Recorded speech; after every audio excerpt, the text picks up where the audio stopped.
বাংলাদেশের খেলা দেখে বুকে ব্যথা উঠে গিয়েছিল, পাশে ডাক্তার রাখার দরকার ছিল, এমনটাই জানিয়েছেন বাংলাদেশের ক্রিকেট বোর্ডের সভাপতি নাজমুল হাসান পাপন।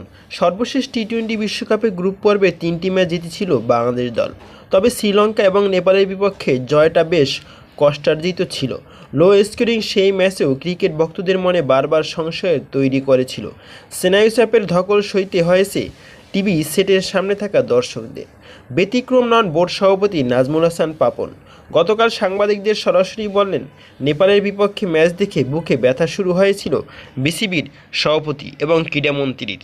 তিনি আরও বলেন, এত চাপ নিয়ে দর্শকরা কীভাবে খেলা দেখে। মঙ্গলবার বোর্ড সভা শেষে সংবাদ সম্মেলনে বসেছিলেন পাপন।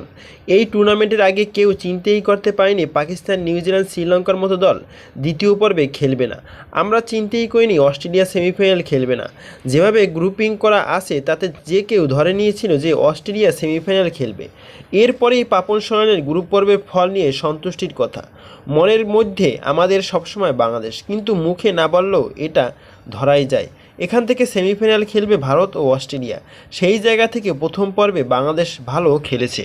বিশ্বকাপের পারফরমেন্স নিয়ে পাপনের মন্তব্য, শ্রীলঙ্কার বিপক্ষে তো ভালো খেলেছে, সবচেয়ে ভালো খেলেছে দক্ষিণ আফ্রিকার বিপক্ষে।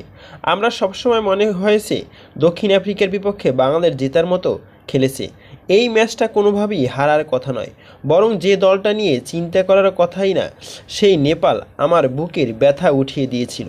নেপালের বিপক্ষে ম্যাচটা দেখতে গিয়ে আমার বুকে ব্যথা শুরু গিয়েছিল আর মুশকিলও হয়েছিল আমার।